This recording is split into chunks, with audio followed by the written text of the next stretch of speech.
Welcome, everyone, to another episode of NGW's In a Nutshell podcast, where we delve into the latest developments impacting the global gas market.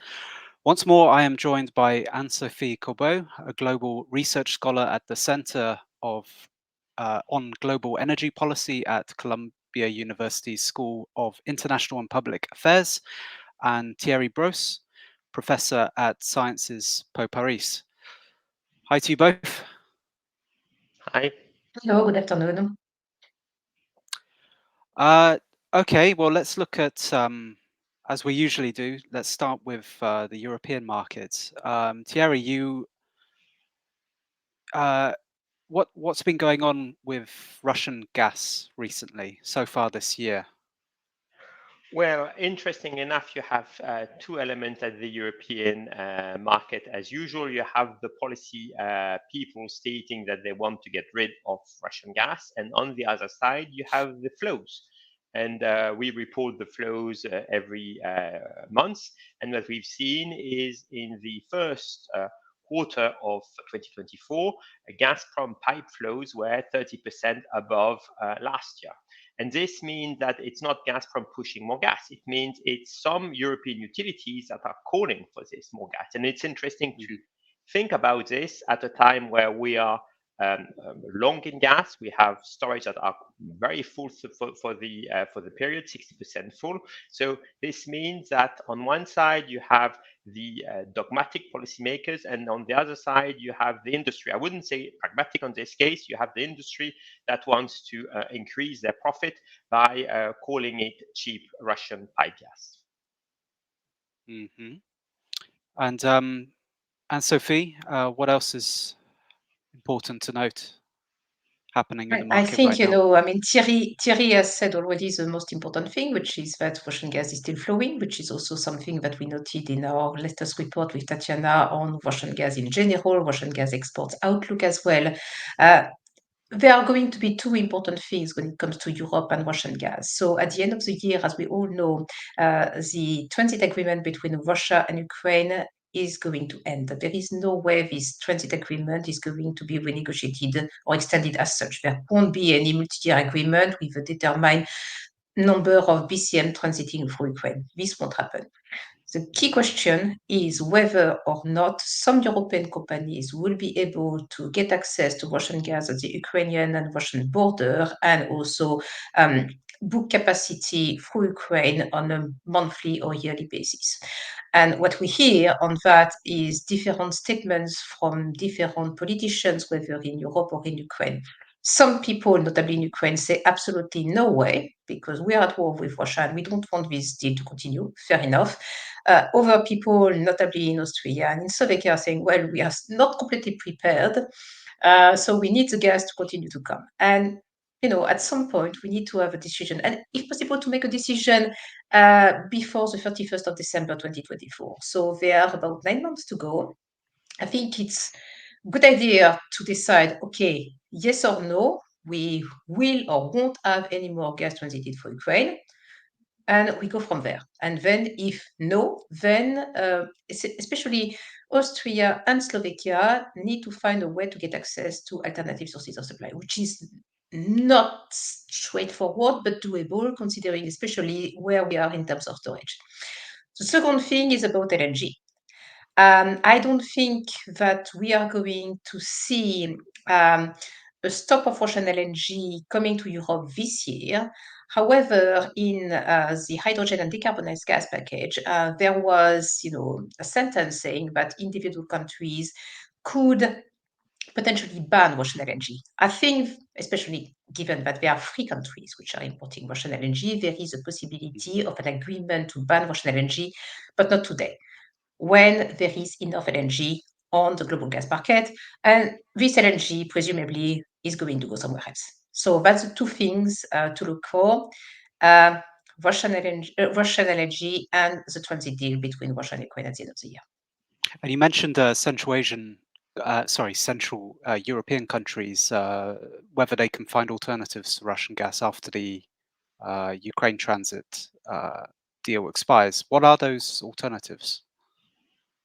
Well, I mean, you will have to go through, the surrounding countries. So, for example, I mean, maybe, going through Germany, which, as everybody knows, is also considering increasing the pipeline tariffs, also Italy. So there are possibilities also through Poland, although it's fair to say that, as you say, LNG import terminal is currently used pretty much as capacity. There is a little bit, or there was a little bit of spare capacity in the Norwegian pipeline. So there are ways, but I think, the politicians and then after the companies and the TSOs need to sit down and say, okay, so if there is no more gas coming from Ukraine, and especially considering that we may actually need to export some gas to Ukraine because, Ukraine may need additional gas in the future. We don't know exactly what their balance is going to be compared to their gas production.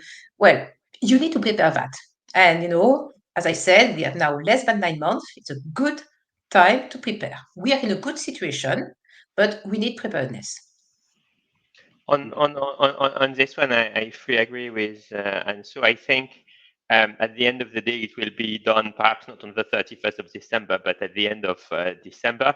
Remember last time it was around the 19th of December. So negotiation will start during this summer, but I believe that unless there is major changes, the Hungarian, the Austrian, and the Slovakian will be able to sign some transport deal via Ukraine, because at the end of the day, maybe Ukraine doesn't want it, but I mean, we are doing a few things for Ukraine. So I think Ukraine cannot, unless the pipes are not in operation, cannot just say no on this because it's a regulated system, etc., etc. So I believe that plan A is going to be we continue to receive some Russian gas going forward, more or less the same kind of volumes. On the LNG, yes, remember, it will be completely insane from a country receiving LNG, name it France, to decide to ban a Russian LNG, because this Russian LNG will move to another country, will move to Spain, or will move to Zeebrugge, and will create some issues in terms of fees in the regas terminal, etc., contracting fees. And so the only way forward is going to be a ban, an embargo, and an embargo needs unanimity, and I don't think this is happening anytime soon either, like Anne-Sophie. So those are, for me, the element. We are going to see continued volume of Russian pipe gas going forward and Russian LNG going forward. The only element that we've seen not coming is Arctic 2, because the US have implemented extremely tough sanction on Arctic 2, and this is why, at the end of the day, it had to not start its export, not start exporting Arctic 2 as we speak. Yeah, it's interesting you mentioned Arctic. Sorry, go ahead, Anne-Sophie. Sorry, yes, no, I am not in full agreement with Thierry. I think there is an opportunity for European policymakers to stop Russian LNG imports to Europe, but they need to really understand all the implications and prepare for that. I think there is a window starting from 2026 onward, because there will be more than enough gas on the global market. However, but what they absolutely need to understand is the legal implication based on the contract. So they need to sit down with the companies which are importing that gas from Russia. They need to sit down with lawyers. They also need to sit down with the LNG operators, because there is a little bit of transshipment which is happening. So they need to understand everything so that they can have a measure which hopefully will not require unanimity. I'm really talking about, the countries which are importing LNG. So therefore, not requiring, the implication of Hungary, so that you have a system which allows you to ban Russian LNG. And therefore, well, this LNG is going to go somewhere else. But you need to prepare that, and you need to talk to the interested parties as soon as possible. On this, I think Hungary, by the way, will be in favor of banning Russian LNG, because they don't get it. So I don't think. No, I agree, Anne-Sophie. It's not going to be done 2024, 2025, and remember, there is an election and the European Parliament, and we may find a different parliament going forward. Yeah, I think it's interesting to note that, as you mentioned, Thierry, very, very tough US sanctions on Arctic LNG-2, but even the US has stopped short of any sanctions on, I mean, for example, they haven't specifically sanctioned Novatech, which would give, Yamo LNG the same problems that Arctic LNG-2 is facing. I think it We goes can't do back to that. one. And so, yeah, exactly. I think it goes back to what Anne-Sophie was saying. I mean, we need this LNG as we speak, Yeah. and so sanctioning a new project is possible. And again, remember, prices haven't gone so much down in Europe because people are understanding we might not swim in LNG as people were thinking going forward.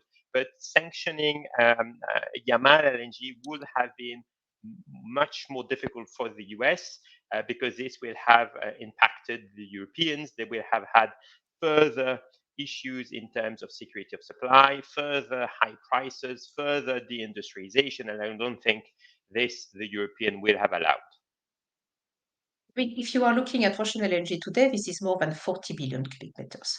So this is a very significant part compared to the 550 BCM of total LNG. So you can't just remove that from the market, not now. I think everybody who is importing LNG right now will be screaming. So the Americans understand that. However, that doesn't mean that, 2027, they would not also take sanctions at individual projects.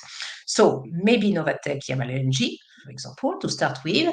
Sakhalin is a totally different matter. I think the Japanese would be very annoyed, concerned about, sanctions on Sakhalin LNG, which for them, well, not only are they still importing LNG from Sakhalin, but this is also a very important LNG plant because this is the closest to them. So from a security of supply point of view, especially if there is, a crisis with China, this is a very, very important LNG plant. So you have to take all these things into account. I mean, it's very hard to say when Arctic LNG-2 will be online now. But it seems like the killer blow, the main problem that the sanctions caused was the availability of icebreaking carriers. And that's, it's very hard to see how that can be fixed. I can't remember. I think it was more than 20 ice class LNG carriers that Novatec originally planned to get for the project across its three trains, and it's only a handful that may or may not come in the next year, and where the others will come, don't know. Going to be very difficult. I mean, I think some parties are looking at the Americans thinking, okay, can we, take ownership, especially the ones which have contracted the LNG coming from Arctic LNG-2, can we take over the ownership of these LNG cargoes? Yes, no, what do we do? Maybe an answer is also going to come, as usual, from China if they actually try to build these cargoes with icebreaking capabilities. But it's going to require 2 or 3 years.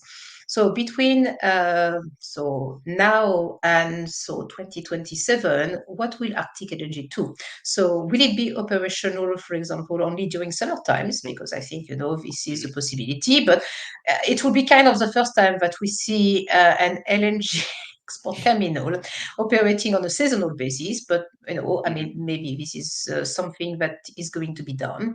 Otherwise, are the Russians also going to try to also acquire the technology and also deliver some Arc7 LNG tankers? So that's also something to look at because the Russians are really trying to become more and more independent from Western technologies. Well, I mean, if it's working half of a year, I mean, will it even make money at that low rate of use? Sorry, Thierry, go ahead. Yeah, no, I think you have two problems with Arctic LNG. There is the icebreaker, and by the way, the icebreakers are used also in summer because you need to use them for the northern route. And you have also a problem, which is because US sanctions are so tough, regas terminal in Europe will not touch an Arctic LNG cargo. So it means it needs to go through the North Sea route, and it needs to have those Arctic carrier available. And I think those two elements make it even more difficult. And so I'm not so sure we are going to see this even in summer, at least 2024, 2025. Mm-hmm. Yeah. Okay, what else? How is the rest of well, okay, let's start with we've just come out of the winter heating season. Lots of gas in storage, in large part because of another warm winter. I think in Europe, February had the highest temperatures on record for, which is a bit worrying. What does the summer injection season look like? Well, Thierry? it's going to be. And Sorry, go ahead, ahead. Thierry. I'm talking too No, much go anyway. ahead. I mean, if anything, we are already at higher levels than we were last year. I just checked this morning. We are, at just below 61% at the 8th of April. So, this is unprecedented compared to any other year before. So we need much less gas to refill storage, and also our demand is relatively low. Obviously, during summer, we are not going to have that much of residential commercial demand, at least not similar to winter. But also, I don't think the industrial gas demand is going to recover that much. I mean, we just released a report on that where we analyzed first of all, what had happened over the past 2 years, but also what were the prospects of having some industrial gas demand coming back. And first of all, the economic outlook in Europe is not looking fantastically great, to be, Put it um, lightly. yes. Well, you look at, the numbers for Germany. I mean, if anything, they basically keep lowering their economic forecast numbers. So that's one thing to take into account, especially given, Germany's importance in terms of industrial gas demand. The second thing is that, before you had some industrial players who had actually booked or concluded contracts, several-year contracts at fixed prices, which were still enjoying, the prices that they had secured in, for example, 2021. I know some examples of that, not all of them. Some also benefited from some help from their governments, and that helped a little bit. But also, fundamentally, what has also happened is that we had seen in some sectors in the European players being undercut by imports. You can see that, for glass makers, you can see that for fertilizer, you can see that for aluminium, etc. And I don't think, Europe, with the prices that we are seeing now, is in a much better competitive position, especially vis-a-vis the US, where the prices are at $2 per MMBTU, or our friends in the Middle East, same thing. So we're not in a fantastic situation.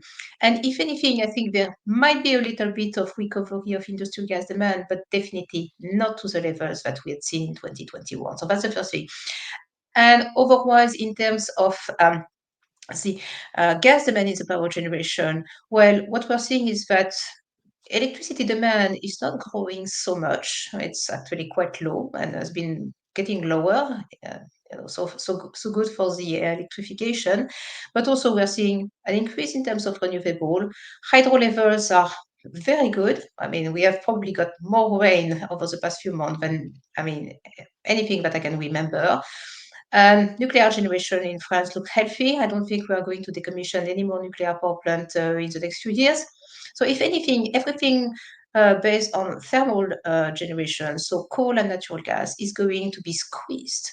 Well, gas may be doing better than coal, but still, that may still mean that, gas power plant may have to be running lower, unless we have extremely hot weather, which is also a possibility, another heat wave, which will then impact potentially both the nuclear generation and the hydro generation. But to be seen. I think, there is more downward signal than upward signals here. I'm slightly less pessimistic for once than Anne-Sophie. When I look at power generation in Europe, for me, what's striking is that in Q1 2024, power generation output was slightly up 1%. And remember, last year we had reached a record low. So for me, this is a leading indicator that Europe is doing a bit better. I would agree with Anne-Sophie, it's not fantastic, but it's a bit better. And again, Mhm. I will try to split Germany versus the rest of Europe. Germany is the sick man of Europe. Let's leave it, let's put it in a corner, but there will be other places where there will be growth, interestingly, it will be in the south of Europe where the growth will happen. And so what we are seeing is with electricity prices that are quite low, and remember, because of the renewable injection, we are now having €0 per megawatt hour, sometimes during noon for quite a long period. The industries are not benefiting from this. So I think that's on the electricity side. For me, this is a leading indicator that things are getting a bit better. Again, not fantastic, and I would agree with Anne-Sophie. I mean, it's a combination of industry, it's a combination of mobility, etc., but Mhm. it's an overall number. Now, I fully agree with Anne-Sophie. If I look at the split, and I've done it just before the call. Yeah, the split is hydro 25% up in Q1 2024 versus Q1 2023, renewable 12, and nuclear 4, which means that the ones that have been squeezed, as Anne-Sophie are saying, which is the coal and gas, minus 24% for coal, minus 10% for gas. Which again, if you're looking at, you were stating, Joe, the issue of the global warming. If you're thinking Mhm. about CO2 emission, this is one way to reduce this CO2 emission. I mean, this coal and gas to renewable switch as we are entering into Europe. So I think we are seeing this, and for me, I agree with all the rest about Anne-Sophie. Gas for power generation, which is accounts, I mean, this drop in gas for power generation accounts for something like 2 to 3% of the total demand 2023. Gas for power generation drop is going to be, for me, in 2024, again, the main drop in gas demand in 2024, after we've seen the same thing in 2023. I am neutral, I would say, vis-a-vis the industry. There is a little bit more industry, but again, as Anne-Sophie stated, the $8 per million BTU is still a bit expensive for the industry in Europe. But I think we are starting to get used to it. We are starting to, the industries that have been resilient now know how to operate even with those numbers. I mean, part of them have closed down. The ones that have that are staying will be more resilient. And then we have, for residential, I mean, it's finished right now. We are in summer, so let's think about how next winter will going to evolve. But I'm slightly more optimistic because there is a rebound in electricity, and for me, the rebound in electricity is always a leading indicator of GDP growth. Mhm. Okay, moving to Asia, how is demand faring there? So on the one hand, China, long since now having exited the lockdown period over a year ago. Japan restarting nuclear capacity, which is to the detriment of LNG potentially. What's going on in Asia? Thierry? Well, I think as you said, I mean, China is growing fantastically well. I mean, we may actually in 2024 go back or even exceed the numbers that we had seen in 2021. So I think, China is back. We have seen also some interest in spot LNG over the past couple of months. So, there is opportunistic buying from the Chinese players. I mean, China is a 400 BCM market. So this is, the size of the EU before the crisis. This is a very significant market. However, I would argue that in the gas balance, LNG is the last item. So this is always a balancing item. First, you have domestic gas production. You have Russian gas, which is super cheap and is still growing. You have Central Asian gas, and then you have the LNG, and on which they have contracted a lot. So regarding China, I mean, we have definitely seen a big increase in terms of LNG imports from China. I think in 2024, we might go back to the 2021 levels, possibly exceed them, because really China is back. What you need to be mindful of, however, is the fact that LNG imports are the last item in the supply and demand balance of China. So first you have domestic gas production, then you have Russian pipeline supply, which is still increasing, by the way, and then you have Central Asian gas. And then finally, you have the LNG. What also we need to understand is that Chinese players are more and more acting like portfolio players. This is something that we have seen in 2022, and I am sure that we are going to see that again. Thierry?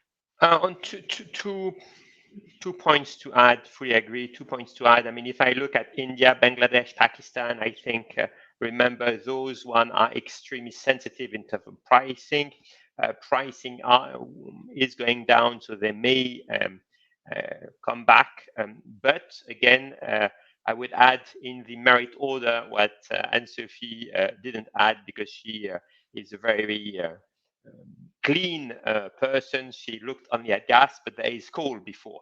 And if I look at India, unfortunately, India is also massively increased its coal production. We've seen Prime Minister, the Indian Prime Minister, stating that for the fiscal year that finished on the 1st of April, India managed to pass the 1 billion ton of coal produced, which is massive.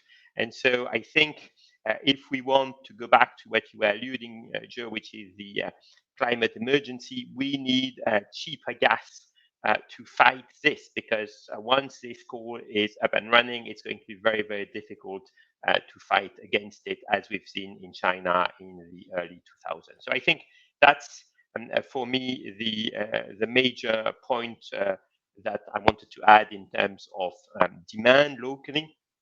What Anne-Sophie rightly stated, Chinese are becoming portfolio players.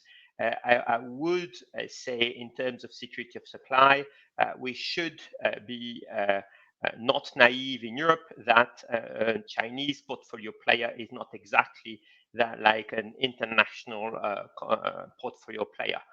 If I may be very basic, the Shell, the Total Energy, and the BP of this world are looking at maximizing profit. The portfolio player in China may have two elements. One is maximizing profit, and second one may be a geopolitical element, stated by the Chinese Communist Party. So I think when we think in Europe that we are going to rely on Chinese LNG, it may be something that entail extra risks versus relying on the usual portfolio players or relying on the utilities we used to rely before. Mm-hmm. Okay, I mean, I agree with you. I mean, we have portfolio players with Chinese characteristics. However, what I wanted to say is that we have moved from, the Chinese buyers being buyers only for their domestic market to people who, if they think that we have too much LNG, will basically redirect that. So from that point of view, they have a much more international view. On India, I fully agree with you. I mean, they tend to have indeed a much more, I mean, they are extremely price sensitive. However, what we have seen over the past few months is a tremendous increase in terms of the LNG imports in India. I mean, we have seen plus 50, plus 60% over the first 2 months. So there is a lot of opportunistic buying in India, but they remain indeed extremely price sensitive. So it really depends who is buying at the end. And well, gas-fired generation is a tough nut, especially in India, but we shall see. But again, it goes back to what I was alluding. I mean, what $8 per million BTU looks expensive back a few years ago, maybe it looks cheap today, even for India. Okay. We've often talked about disconnect in this podcast, a disconnect between political aspirations and reality when it comes to energy planning. Thierry, a recent letter by two US Congress members to Dr. Bros of the IEA was criticizing the body for straying away from its core mission, which is promoting energy security. Can you offer some thoughts on that criticism? Yes, I think what you have to understand, this is a second letter sent by the US Congress to Fatih Birol. The first letter was, I would say, a warning letter. I assume Fatih Birol did answer it. I mean, the answer hasn't been publicized, so we have to think that this second letter dated April the 3rd is a reminder to what they really want. This second letter is much tougher in requesting data and documents by the 17th of April. Much tougher because it's a package. There is a second letter that has been sent to the US Energy Secretary requesting more or less the same kind of document by the same date. So the interesting element is that the US Congress will be able to look into this and to check how coherent or not coherent the elements are. So if I now go back to rewind a bit, why are the US Republican fiercely against the IEA right now as it stands? Because if you go back to the US LNG pause that was decided by President Biden, when this was explained to analysts, the Deputy Secretary, the US Deputy Secretary of Energy, used the IEA data, saying, well, because the IEA is stating that there won't be any gas demand in Europe or very little gas demand in Europe going forward, there is absolutely no need for the US to do this, which at the end of the day is a very interesting and very coherent policy. I mean, why would the US directly or indirectly finance by taxes or tax reduction the sunk assets that could be an LNG liquefaction plant if you have too much? And so the Republicans are viewing this as a national threat. They are now stating that the national threat comes from the IEA, and so they want really to try to make sure that the IEA is committed to what it's supposed to do, which is security of supply, nothing else. And they will, I think, do a few tricks. One is a very easy one. One is what has been requested in those letters. How much does it cost? What is the core business of the IEA? What is not core business? And why should the US taxpayer pay for something that is not in its own interest? And again, please keep in mind that you have more or less the same thing happening in the UK with the Prime Minister there facing criticism from the IEA for relaunching some upstream FID, allowing upstream FID in the North Sea. So again, in the UK, you have UK taxpayers paying for an agency to criticize their own government that has been democratically elected versus an agency that hasn't been democratically elected. So I think this is where we are. And I think one of the major threats of the letter is stating that they want it's not stated exactly this way, but if I translate it in plain English, they want the IEA to be removed from Paris into a location that is more coherent with energy security. And I think that's going to be a very tough call on the IEA going forward, whoever wins the US presidential election, because once policymakers have numbers in front of them and they need to cut, they will perhaps cut, and they should cut what is not relevant to them. I remind you that at the European level, we are exiting slowly but we've been exiting the energy charter because the energy charter was not up to what we wanted. And so the US may, in one way or another, try to reduce the IEA to just security of supply. Okay, I think this is a very interesting, evolution, but the US is not isolated in criticizing the IEA. I mean, we have seen, other bodies criticizing the IEA, notably OPEC, notably Abdulaziz bin Salman, who, when he discovered the first net zero report in 2021, described that as la la la land. So, there are a certain number of people who are criticizing the IEA. In particular, they are also criticizing the net zero scenario. One thing about that, is that when the IEA published its first net zero emission scenario, and there was also a push from other people to the IEA to publish such a scenario, BP had published its first net zero scenario the year before. I know because I was part of the team which did that. So it would have been extremely awkward for the IEA not to publish such a scenario while BP, an oil and gas company, had published such a scenario a year before. So from that point of view, I think the IEA is doing its job. Now that a certain number of stakeholders are not happy with that, including OPEC, that's perfectly understandable. The US, however, is a completely different matter, and the US is also a very large oil producer. It's by far the largest gas producer in the world. It's also, significant, although very small compared to China in terms of coal. But this is also a country which does matter, especially in terms of oil and gas. And well, a part of the people there do not like the IEA messages, and very importantly, and despite some calls, including from analysts like myself, to the IEA to publish as a net zero scenario on a region by region basis, they have never done that. So when you're looking at the numbers, you are trying to guess what are the implications for the different countries and regions, and basically in terms of oil and gas, who is going to be the last man standing. And I don't know whether you remember, but in the first net zero emission scenario in 2021, there was a beautiful graphic about LNG trade and LNG trade in net zero scenario. And well, the US was not the last man standing, Qatar was, which is very interesting when you put that back in the context of the US LNG pause, but also the expansion of US LNG liquefaction capacity, and the US becoming, already being, but staying forever now, the largest LNG exporter. So there is also quite a bit of that the IEA would have to address. And last point, where the US is a very significant contributor to the IEA budget. Yes, I think the difference between the US and Saudi Arabia is one is a member and a contributor to the Exactly. budget. The other one Yeah. is in an organization sitting on the other side of the table.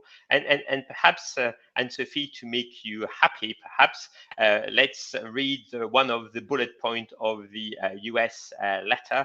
Will the IEA make all data, assumption, and methodology contained in its reports freely available to the US taxpayers? First question. Second question, if not, why not?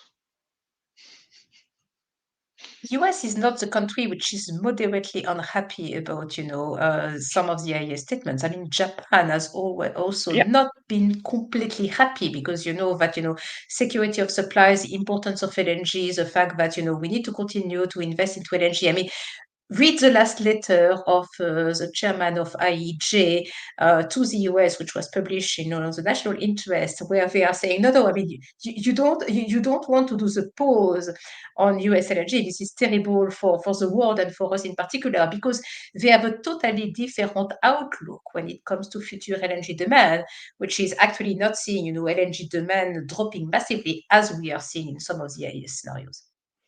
And I think the question about relocation of the IEA could benefit Japan, which is the country that has the best track record in terms of security of supply. If we go back to who is really doing its job in terms of security of supply, who has more strategic oil stocks than needed, it's not Europe, it's Japan. So who is really interested in this more than Europe, because in fact Europe rediscovered security of supply just because of the war in Ukraine, but it could benefit Japan. It's a blow to Paris. Let's put it this way.